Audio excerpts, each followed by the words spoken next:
The mining station orbited the dead planet like a metal parasite, its hull scarred by decades of asteroid impacts and solar radiation. Commander Sarah Chen pressed her face against the observation deck's reinforced glass, watching the cargo shuttles drift between the asteroids like mechanical insects harvesting honey from stoneflowers. 3 months. 3 months since she'd seen another human face that wasn't reflected in a mirror or displayed on a video call with Earth. The automated mining operation on Kepler 442c was supposed to be a 2-person assignment, but her partner had suffered a burst appendix during transit. Emergency surgery on a cramped transport ship had saved his life but left him unfit for the harsh conditions of deep space mining. So here she was, alone with 1,000 mining drones, processing facilities that hummed with artificial intelligence, and enough supplies to last 18 months. The loneliness had begun as a dull ache somewhere behind her ribs. Now it felt like a living thing, gnawing at her from the inside. The comm system crackled to life, breaking her from her thoughts. Static filled the air, then cleared to reveal a voice unlike anything in the databases. Unknown vessel, this is scout ship Lyra of the Zeltharian fleet. We have detected your energy signatures and request immediate communication. Are you by yourself, human? Sarah's blood turned to ice water. The voice was melodic, almost musical, but carried undertones that suggested a throat structure completely different from human anatomy. More importantly, whoever was speaking knew she was human. In a galaxy where humanity had only just begun to stretch beyond their solar system, that was impossible. She moved to the communications console with mechanical precision, her training overriding the panic that threatened to overwhelm her rational mind. The long-range sensors showed nothing, but that meant little.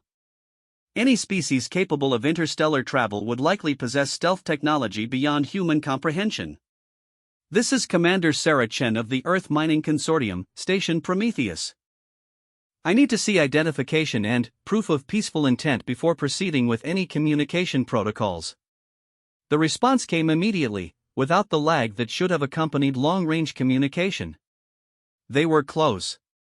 Very close. Your caution is understandable, Commander Chen. However, we are not requesting permission to communicate. We are informing you that communication will occur. Please prepare for visual contact. The main display flickered and came alive with an image that made Sarah step backward involuntarily. The being on the screen was humanoid in the most basic sense: 2 arms, 2 legs, a head with recognizable features. But there the similarities ended. Its skin was a deep blue silver that seemed to shift and flow like liquid mercury. Where humans had hair, this creature possessed what looked like crystalline formations that caught and refracted light in impossible ways.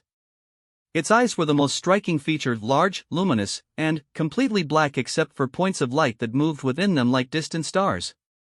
But it was the intelligence behind those alien eyes that made Sarah's breath catch.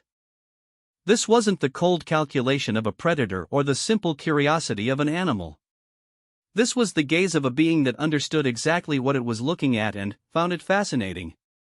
I am Navigator Prime HFY of the Zeltharian Exploration Corps, the being said, its voice now accompanied by subtle harmonics that human vocal cords could never produce. We have been observing your species for some time now. Your expansion into this sector presents certain complications. Sarah forced herself to remain calm, drawing on years of first contact protocols that now seemed laughably inadequate. What kind of complications? And how long have you been observing us? HFY tilted its head in a gesture that was almost human but somehow wrong in its execution. Your species has a unique energy signature, Commander. You burn brighter than most. It attracts attention from things that should remain unnoticed. As for observation, we have watched your kind since you first split atoms and reached for the stars. The implications hit Sarah like physical blows. Decades of observation. An entire alien civilization that knew about humanity while remaining completely hidden. And now they were talking about humanity attracting dangerous attention. What do you mean we burn brighter? And what kind of attention? The alien's expression changed subtly, its crystalline hair formation shifting color from blue to deep purple. Perhaps it would be easier to show you. But first, I must ask again, are you truly alone on that station? The readings we're getting suggest a single human life sign, but the energy output indicates something much more significant. Sarah hesitated. Admitting she was alone would put her in an incredibly vulnerable position. But something about the alien's demeanor suggested it already knew the answer and was testing her honesty. Yes, I'm alone. My partner was injured during transit. It's just me and the automated systems. HFY's star-filled eyes seemed to brighten. Fascinating. A single human producing energy readings equivalent to a small colony. This confirms several theories our scientists have developed about your species. What theories?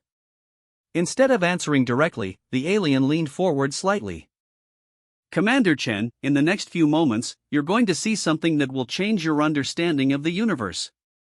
Your species' expansion has triggered an ancient protocol designed to contain threats to galactic stability. Unfortunately, the beings responsible for that protocol do not distinguish between potential threats and actual ones. The long-range sensors erupted in warning signals. Sarah's hands flew over the control panels, trying to process the incoming data. What she saw made no sense. Massive energy signatures were materializing throughout the system, not approaching, materializing. Ships the size of small moons were simply appearing as if they had been invisible moments before. The hegemon fleet, HFY said quietly. They've been dormant for 3,000 years, waiting for a trigger event. Your species just became that trigger. Sarah watched in horrified fascination as the massive ships began moving toward her position. Their design was unlike anything in human records, organic curves that seemed to flow like living tissue, surfaces that absorbed light rather than reflecting it, and energy readings that made her mining station look like a candle next to a star. How long do I have? She asked, surprised by how steady her voice sounded. The hegemon ships move slowly but inevitably. Perhaps 6 hours before they reach your position. However, Commander Chen, I did not contact you to deliver a death sentence. I contacted you because my people believe your species may be the key to stopping them permanently. Sarah turned back to the screen. How? HFY's expression became something that might have been a smile if it had appeared on a human face. Because, Commander Sarah Chen, humans don't just burn brighter than other species. You burn differently. And that difference might be exactly what we need to turn the hegemon fleet against itself. The alien paused, its crystalline formation shifting to deep gold. But first, we need to get you off that station alive. My ship is equipped with human-compatible life support, and I have authorization to offer immediate sanctuary. However, accepting my offer means leaving behind everything you know and joining a war that has been waiting for your species to evolve enough to fight in it. Sarah looked around the mining station that had been her prison and her home for 3 months. Outside, the hegemon ships continued their relentless approach, and, somewhere in the darkness between stars, the future of humanity hung in the balance. What makes you think humans are special enough to make a difference in a war between civilizations that have existed for thousands of years? HFY's star-filled eyes seemed to look directly through her. Because, Commander Chen, in all our observations of your species, we have never encountered a human who is truly alone. Even now, isolated on a mining station with no other life for light years, you are connected to something larger than yourself. That connection, that refusal to accept isolation, creates energy patterns unlike anything we've ever documented. The alien gestured to something off-screen, and Sarah heard the subtle hum of a ship's engines through the communication channel. The hegemon fleet seeks to eliminate threats through isolation and destruction. But, how do you isolate a species that refuses to accept isolation? How do you destroy beings who become stronger when faced with impossible odds? Sarah felt something shift inside her, a recognition of truth that bypassed rational thought entirely. She wasn't alone on this station. She was connected to every human who had ever looked at the stars and wondered what was out there. She was connected to the dreams and ambitions that had driven her species to leave their home planet. She was connected to a future that depended on choices made in the next few minutes. If I come with you, she said slowly, what exactly are you asking me to do? Learn, HFY replied. Learn why your species terrifies entities that have ruled galaxies since before your sun formed. Learn why the energy you call humanity might be the one force in the universe capable of bringing true change to a cosmos grown stagnant with age and fear. The mining station shuddered as the first hegemon ship entered the outer system.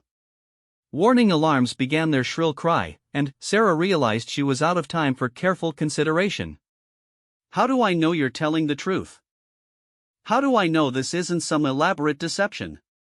For the first time since the conversation began, HFY's expression became something Sarah could clearly read as sadness. Because, Commander Chen, if my people wanted to harm humanity, we would have done so long before you developed the technology to threaten us. We contact you now because we need what you represent, the ability to see possibilities where others see only limitations, to find hope in hopelessness, to refuse surrender even when victory seems impossible. The alien's image flickered slightly as another ship appeared on Sarah's sensors, this one much smaller and, definitely heading directly for her station. I am docking with your station now. The choice of whether to board my ship is yours alone.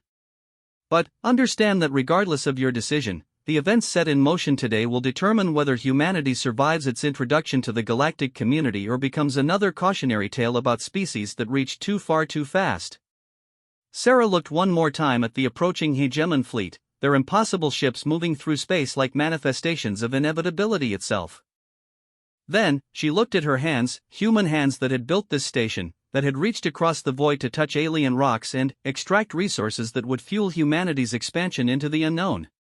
Maybe HFY was right. Maybe humans really were different. Maybe their refusal to accept limitations would prove to be exactly what the universe needed. Or maybe she was about to make the worst decision in human history. Either way, she was about to find out. The docking clamps engaged with a sound like thunder, and Sarah Chen took her first steps toward a larger universe than she had ever imagined possible. The interior of HFY's ship defied every expectation Sarah had formed about alien technology. Instead of cold metal corridors and sterile surfaces, she found herself in spaces that seemed grown rather than built. The walls pulsed with gentle bioluminescence, and the floor beneath her feet felt warm and slightly yielding, as if she were walking through a living organism rather than a spacecraft. HFY moved ahead of her with fluid grace, its crystalline formations now glowing with soft white light. The ship is biomechanical, it explained without turning around. Grown from consciousness-enhanced coral that responds to the occupant's emotional state. It has been trying to adapt to your presence since you boarded.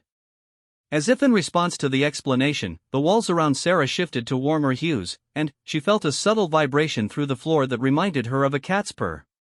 Despite everything, the approaching fleet, the impossible situation, the fact that she was aboard an alien vessel fleeing through space, she felt oddly comforted. How long until we're safe from the hegemon ships, she asked. Safety is a relative concept when dealing with beings that can fold space like origami, HFY replied, finally, stopping before what appeared to be a living wall covered in complex patterns that shifted like smoke. But, we have perhaps 30 minutes before they can lock onto our specific energy signature. Long enough for me to show you something that will change how you understand your own species. The wall dissolved at HFY's touch, revealing a chamber that made Sarah gasp involuntarily. The space was vast, far larger than should have been possible given the ship's external dimensions. But, it wasn't the size that took her breath away, it was the contents. Floating in the center of the chamber was a three-dimensional map of the galaxy so detailed and beautiful that Sarah felt tears forming in her eyes. But, this wasn't just a star chart. Threads of light connected various systems, pulsing with different colors and intensities. Some areas blazed with activity while others remained dark and still. The consciousness web, HFY said softly. Every sapient species in the galaxy creates unique patterns of mental energy. We've been mapping these patterns for over 10,000 years. Sarah moved closer to the display, and HFY touched a control surface that caused certain threads to brighten while others faded. These are the hegemon territories, worlds they've conquered or destroyed over the millennia. Notice anything? As Sarah studied the darkened regions, a pattern began to emerge. The conquered territories formed a spiral shape through the galaxy, but it wasn't random. There were gaps, spaces where the spiral should have continued but didn't. They avoid certain areas, she said slowly. Precisely. The hegemons don't conquer randomly. They follow specific criteria for target selection. Species that pose potential threats to their control are eliminated. Those that might serve useful purposes are enslaved. And those that show certain unique characteristics. HFY paused, manipulating the display to highlight a small section near the galaxy's edge. Sarah's breath caught. The highlighted area included Sol system. They wait, HFY continued. They wait and watch until those species either develop in ways that prove useful to the hegemon empire, or until they show signs of becoming genuine threats to the established order. And which category do humans fall into? Instead of answering directly, HFY touched another control, and, suddenly, the display zoomed in on human space. Sarah expected to see the familiar pattern of humanity's few colonies and exploration routes. What she saw instead made her step backward in shock. The entire region around Sol system blazed with golden light, threads of energy so bright they hurt to look at directly. More stunning still, these threads didn't follow the normal patterns she'd seen elsewhere in the galaxy. Instead of connecting star to star in orderly progressions, the human energy matrix formed a complex web that seemed to pulse and grow even as she watched. "This is impossible," she whispered. "Humanity has maybe 50 million people living off Earth, scattered across a handful of colonies and research stations. How can we be producing energy signatures like this?" HFY's star-filled eyes reflected the golden light from the display. Because human consciousness doesn't work the way other species' consciousness works. Most sapient beings create energy patterns based on proximity and direct interaction. Human consciousness creates connections across any distance, through any barrier, based on shared experience, emotion, and what your philosophers call the human condition. The alien manipulated the display again, and Sarah saw the golden threads extending beyond human space, reaching toward other systems where they touched and interacted with the energy patterns of different species. Every human who has ever looked at the stars and wondered what's out there creates a thread of possibility that connects to every other human who has shared that wonder. Every human who has felt alone and reached out to others creates connections that transcend physical space. Your literature, your music, your stories, they don't just entertain, they create actual, measurable changes in the fabric of consciousness itself. Sarah watched in fascination as the display showed tiny sparkles of light appearing throughout the galaxy wherever human cultural exports had traveled. Ships carrying human music to trade stations. Colonies sharing human literature with other species. Even the simple human habit of naming things, naming stars, planets, even their spaceships, created subtle but persistent energy patterns. The hegemons have never encountered anything like it, HFY continued. They understand conquest through force, control through isolation, dominance through the elimination of variables. But, how do you control a species that strengthens its bonds when separated? How do you isolate beings who create connections through shared imagination rather than physical proximity? A new alarm tone filled the chamber, and HFY moved quickly to what Sarah assumed was a piloting station. "They've found us sooner than expected. We need to reach the nexus point before they can bring their full computational power to bear." Nexus point? The meeting place of the galactic resistance. Yes, Commander Chen, there is a resistance. Has been for 3 millennia. We represent 17 different species, all united by the belief that the hegemon empire's stagnant control must be broken. The ship shuddered as something massive passed nearby. Through the chamber's transparent walls, Sarah caught a glimpse of a hegemon vessel, a living mountain of dark matter and twisted metal that seemed to absorb light and hope in equal measure. Why haven't you acted before now? If you've had 17 species working together for 3,000 years, surely you could have found a way to challenge them. HFY's hands danced across the control surfaces with inhuman speed, and the ship responded by diving into what appeared to be a fold in space itself. Because we lacked the one element necessary for victory, the ability to create new possibilities rather than simply rearranging existing ones. As the ship emerged from its spatial fold, Sarah found herself looking at something that defied description. The nexus point appeared to be a space station, but one built inside an asteroid that had been hollowed out to accommodate structures from dozens of different architectural traditions. Ships of every conceivable design docked at ports that seemed to have grown organically from the asteroid's surface. 17 species, HFY said quietly, each contributing their unique strengths to a cause that seemed hopeless until 3 months ago. What changed 3 months ago? You did, Commander Chen. Specifically, what you did during your isolation on the mining station. Sarah stared at the alien pilot. I didn't do anything. I processed ore and fought loneliness. How could that possibly matter to a galactic resistance movement? Because, HFY said, beginning the docking sequence with the station, in all our observations of isolated humans, we had never documented what happened with you. Most humans in prolonged isolation either break down psychologically or find ways to minimize their humanity to cope with the stress. You did neither. The ship settled into a docking bay that seemed designed specifically for its organic curves. Around them, Sarah could see beings moving about their business, some humanoid, others radically different from anything in human imagination. Instead of breaking down or withdrawing, you did something that our psychologists initially dismissed as measurement error. The longer you remained alone, the stronger your connections became to other humans. Not weaker, stronger. You began to carry the consciousness of your entire species within your own mind.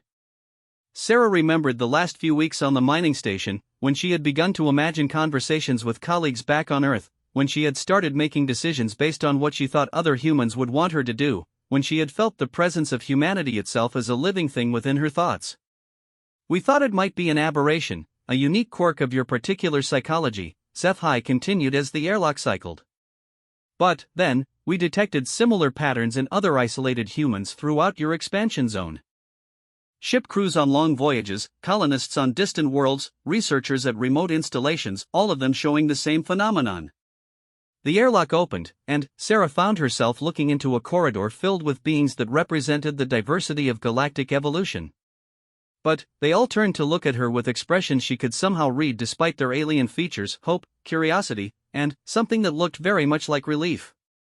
"Welcome to the Nexus," said a creature that appeared to be made of living crystal, speaking through translation technology that converted its harmonics into perfect English. We've been waiting for a human to join us for quite some time.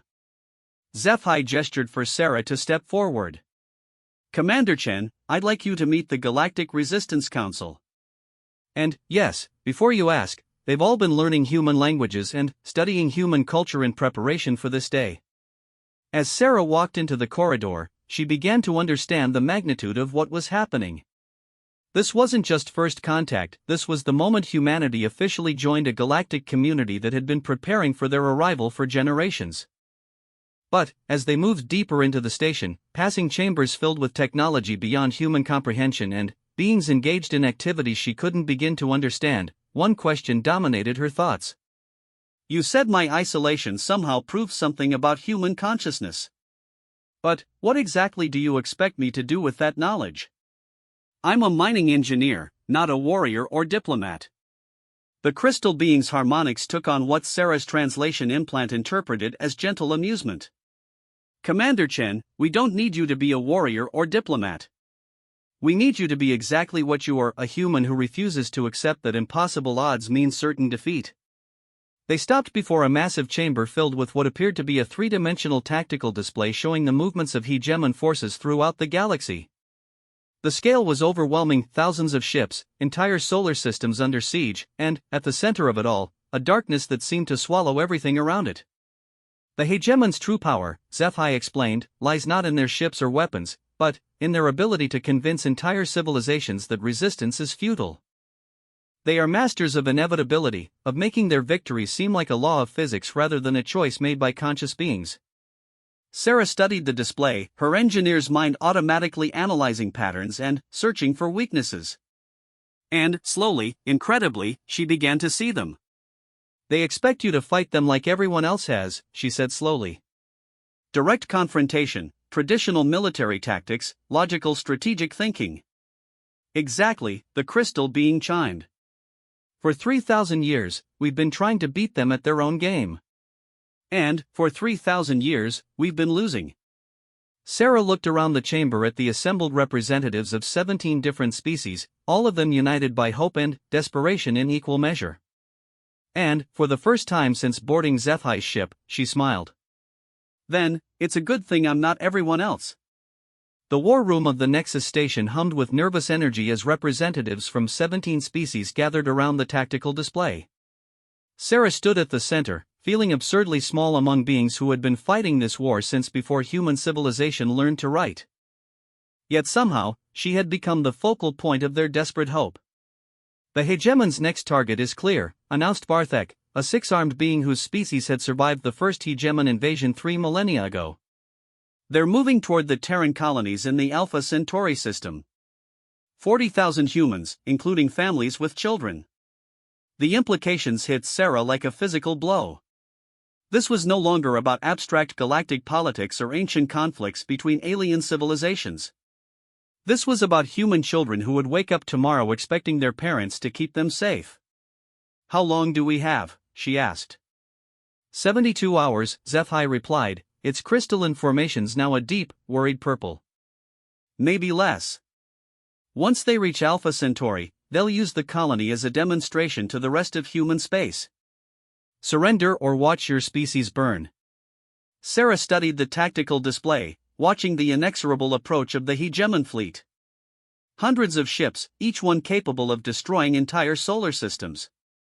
Against them, the resistance could field perhaps 50 vessels, none of them anywhere near the same class as hegemon dreadnoughts. "In every previous conflict," said the crystal being who had introduced itself as Harmonic of Deep Waters, "species have attempted to match the hegemon's military superiority. It always fails.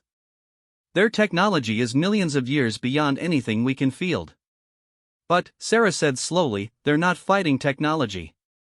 They're fighting psychology." She moved to the control interface, her hands somehow knowing how to manipulate the alien controls despite never having used them before. The display shifted, showing not just ship movements but the consciousness patterns HFY had shown her earlier. "Look at their formation," she continued. "It's not designed for maximum military efficiency. It's designed to create despair." They approach slowly, allowing their targets time to understand the hopelessness of resistance. They position themselves to be seen from populated worlds, so entire populations can watch their doom approaching. Barthek's multiple eyes focused on Sarah with sharp intelligence. "You're suggesting their weakness lies in their reliance on psychological warfare?" "I'm suggesting their weakness lies in the fact that they don't understand how human psychology works under pressure." Sarah manipulated the display again, highlighting the energy patterns emanating from human space. "Every other species they've conquered has responded to overwhelming force by either fighting desperately or surrendering immediately. Humans do something different." She paused, remembering her time alone on the mining station, the way isolation had paradoxically strengthened her connection to humanity rather than severing it. "We get creative." The assembled beings exchanged glances that somehow conveyed skepticism across multiple species lines. Sarah didn't blame them. What she was about to suggest would sound insane to any rational military strategist. The hegemon fleet expects us to either attack them directly or flee in terror. What if we do neither? HFY's star-filled eyes brightened. "What do you have in mind, Commander?" Sarah smiled, feeling the familiar rush of solving a complex engineering problem. "We give them exactly what they want, a human response that's completely outside their experience." Over the next 18 hours, Sarah outlined a plan that made seasoned warriors from 17 different species question her sanity. But, as she explained the underlying principles, drawing on human history, psychology, and what she had learned about consciousness patterns in the galaxy, something interesting happened. They began to believe. The key, Sarah explained, was understanding that the hegemon's greatest weapon wasn't their ships or their technology, it was their ability to make resistance seem futile. They had perfected the art of crushing hope before the first shot was fired. "But, you can't crush something that refuses to recognize the concept of futility," she said as they finalized the details. "And, humans, individually and collectively, have a documented history of finding hope in hopeless situations." The plan was elegantly simple in concept, nightmarishly complex in execution. Instead of fleeing or fighting, the combined human and alien fleets would do something unprecedented in galactic warfare. They would deliberately allow themselves to be surrounded and outnumbered. But, as the hegemon fleet closed in, confident in their inevitable victory, they would discover that they had walked into a trap that existed not in space or time, but in the realm of consciousness itself. 47 hours after the plan was set in motion, Sarah found herself aboard the lead resistance vessel as it approached the Alpha Centauri system. Around them, the hegemon fleet had deployed in their traditional formation a perfect sphere that trapped the defending ships with mathematical precision. "They're hailing us," announced the ship's communication officer, a being that looked like an elegant arrangement of tentacles around a central nervous system. "Standard surrender demands." "Put them through," Sarah replied, feeling the weight of 2 galaxies' worth of attention focused on this moment. The main display flickered to life, revealing something that made Sarah's breath catch. The hegemon commander wasn't the alien monstrosity she had expected. Instead, she found herself looking at a being that might once have been human, or something very much like human, before millennia of technological enhancement and genetic manipulation had transformed it into something else entirely. "I am Fleet Commander Mortis of the Hegemon Third Wave," the being said in a voice that carried harmonics of loss and infinite sadness. "You will surrender your vessels and submit to processing, or we will demonstrate the futility of resistance by sterilizing the colonies you seek to protect." Sarah stood slowly, acutely aware that every decision she made in the next few minutes would determine whether humanity survived its introduction to galactic civilization. "Commander Mortis," she began, "I'm Sarah Chen, speaking for both the human colonies and the galactic resistance. I have a counter-proposal." The ancient being's expression didn't change, but Sarah caught a flicker of something that might have been curiosity. "Counter-proposals are not accepted. Surrender or watch billions die." "My counter-proposal is this," Sarah continued calmly. "Before you begin your demonstration, I'd like you to answer one question. In all your millennia of conquest, how many species have you encountered that became stronger when separated from their homeworld? How many civilizations have you found that create deeper connections when faced with impossible odds?" For the first time since the conversation began, Fleet Commander Mortis showed genuine emotion, confusion. "Explain." Sarah gestured to the tactical display visible behind her. "Your fleet has us surrounded. We can't escape, we can't fight, and we can't hide. By every logical measure, you've already won." She paused, allowing the truth of those words to sink in. "But humans don't function on logic when the stakes are high enough. We function on something your species seems to have forgotten. Which is love." The word seemed to hit Fleet Commander Mortis like a physical blow. Behind its technological enhancements, Sarah caught a glimpse of what the being might have looked like before its transformation: tired, ancient, and unspeakably lonely. "Love is a weakness," Mortis said, but its voice carried less certainty than before. "Is it?" Sarah asked. "Because right now, there are 40,000 humans in the Alpha Centauri colonies who are not panicking, not fleeing, and not preparing to surrender." "Do you know what they're doing instead?" She manipulated the display to show the consciousness patterns emanating from the human colonies. Instead of the chaos and despair the hegemon fleet had expected to create, the pattern showed something unprecedented: a growing network of connections that was actually strengthening as the threat increased. "They're telling stories," Sarah said quietly. "Stories about other times humans faced impossible odds. Stories about courage, sacrifice, and the refusal to give up even when defeat seems certain. And, with every story they share, they become more connected to each other and to every human who has ever faced darkness with nothing but hope and stubborn determination." Fleet Commander Mortis stared at the display, its ancient mind struggling to process what it was seeing. "But the impossible part," Sarah continued, "isn't that they're maintaining morale in the face of certain death. The impossible part is that their connections are spreading. Right now, across human space, millions of people are feeling what those colonists feel. They're sharing their courage, their determination, their absolute refusal to accept that this story ends with humanity's defeat." Sarah stood and walked closer to the display screen, looking directly into the fleet commander's enhanced eyes. "You've conquered hundreds of species by making them believe resistance was futile. But how do you defeat a species that writes songs about lost causes? How do you crush the hope of beings who celebrate heroes who died fighting unwinnable battles?